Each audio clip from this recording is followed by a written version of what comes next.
എല്ലാവർക്കും നമസ്കാരം. Queuing theory അല്ലെങ്കിൽ വെയിറ്റിംഗ് ലൈൻ തിയറി എന്നൊക്കെ പറയുന്ന ഒരു പുതിയ ടോപ്പിക്കിനെ പറ്റിയാണ് ഈ വീഡിയോയിൽ ഡിസ്കസ് ചെയ്യാൻ പോകുന്നത്. അപ്പൊ നമുക്ക് വീഡിയോയിലേക്ക് കടക്കാം.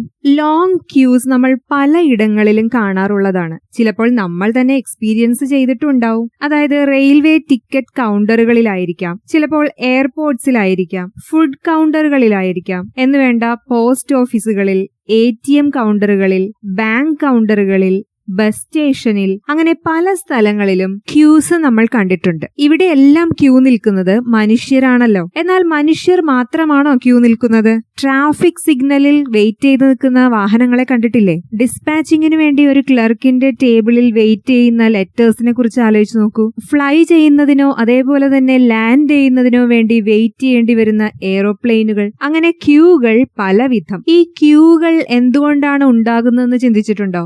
എന്തെങ്കിലും സർവീസ് ലഭിക്കുന്നതിനായി കസ്റ്റമേഴ്സിനോ അല്ലെങ്കിൽ ഐറ്റംസിനോ എൻറ്റിറ്റീസിനോ വെയിറ്റ് ചെയ്യേണ്ടി വരുമ്പോഴാണ് വെയിറ്റിംഗ് ലൈൻ അല്ലെങ്കിൽ ക്യൂ ഫോം ചെയ്യുന്നത്.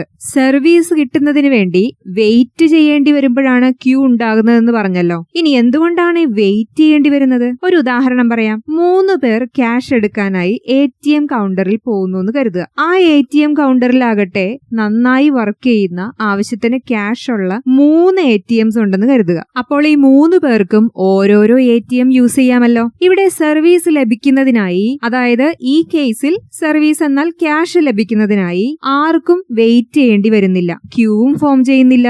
എപ്പോഴാണ് ഇവരിൽ ആർക്കെങ്കിലും വെയിറ്റ് ചെയ്യേണ്ടി വരുന്നത്? ഇവിടെ അറ്റ്ലീസ്റ്റ് ഒരു ATMൽ നിന്നെങ്കിലും ക്യാഷ് എടുക്കാൻ പറ്റില്ല എന്ന സാഹചര്യം ഉണ്ടാകുമ്പോൾ, അതായത് ക്യാഷ് എടുക്കാൻ വന്നവരുടെ എണ്ണത്തേക്കാൾ ATMസിന്റെ എണ്ണം കുറവായാൽ, വേറൊരു രീതിയിൽ പറഞ്ഞാൽ കസ്റ്റമേഴ്സിന്റെ എണ്ണത്തേക്കാൾ ഫെസിലിറ്റിയുടെ എണ്ണം കുറഞ്ഞിരുന്നാൽ വരുന്ന കസ്റ്റമേഴ്സിന് എന്ത് ചെയ്യേണ്ടി വരും? സർവീസ് കിട്ടുന്നതിനായി വെയിറ്റ് ചെയ്യേണ്ടി വരും. തിരിച്ചു ചിന്തിച്ചാൽ കസ്റ്റമേഴ്സിന്റെ എണ്ണം ഫെസിലിറ്റിയുടെ എണ്ണത്തേക്കാൾ എക്സീഡ് ചെയ്താൽ, അതായത് കൂടിയാൽ, കസ്റ്റമേഴ്സിന് വെയിറ്റ് ചെയ്യേണ്ടി വരികയും അതുമൂലം ക്യൂ ഫോം ചെയ്യുകയും ചെയ്യുന്നു. ഓപ്പറേഷൻസ് റിസർച്ചിലെ ക്യൂയിങ് തിയറിയിലെ ക്യൂ എന്താണെന്നും ക്യൂ എന്തുകൊണ്ടാണ് ഉണ്ടാകുന്നതെന്നും മനസ്സിലായോ? വീഡിയോ ക്ലിയർ ആണെങ്കിൽ ലൈക്ക് ചെയ്യണേ. താങ്ക്